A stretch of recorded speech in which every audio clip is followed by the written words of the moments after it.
Pleasure. How are you? Very good. I hear you had a very fantastic concert last night. We did. Yeah. Royal Albert Hall. Royal Albert Hall with an orchestra and a gospel choir. It was, pretty magical.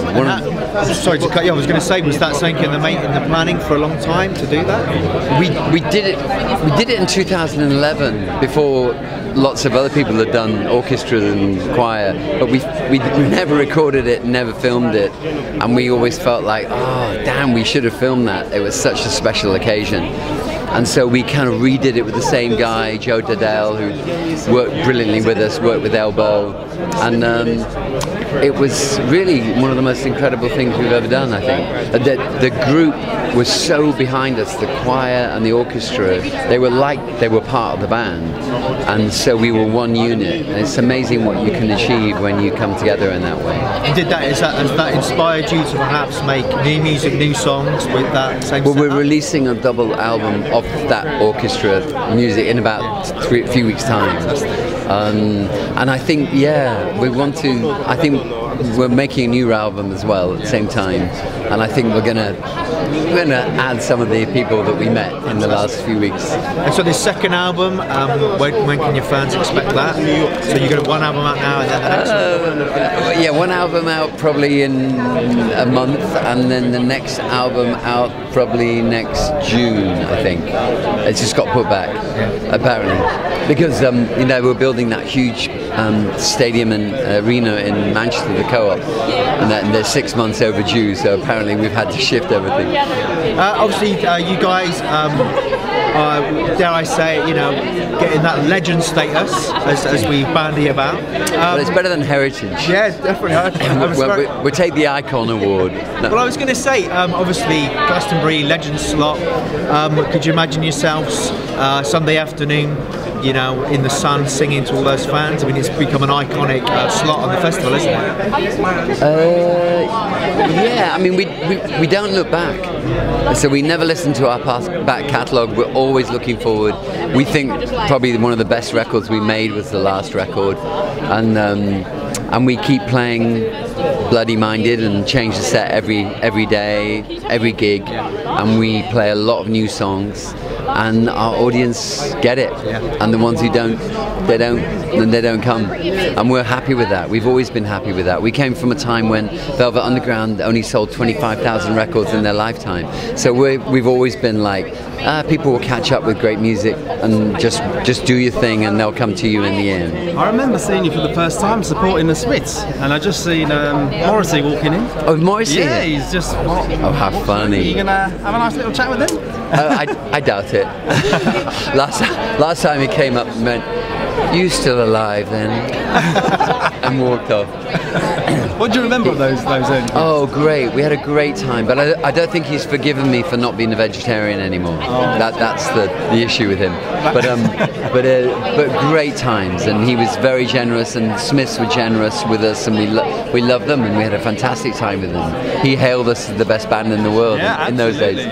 Probably the best vegetarian band in the world. That should have been the proviso.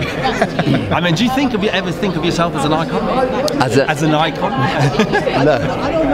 Yeah, every day I get up and I look in the mirror and go, there goes an icon.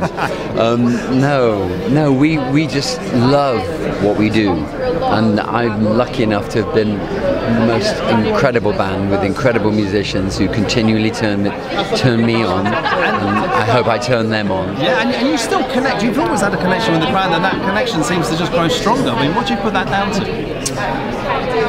I think because we don't do a theatre performance, they know that we're changing. Like last night, we changed the set list in the middle of the set, and so we're trying to go. It's a piece of communication. Everyone else treats it as theatre.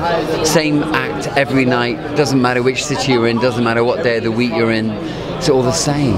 And we go, okay, what do these people need? What needs to be sung right now?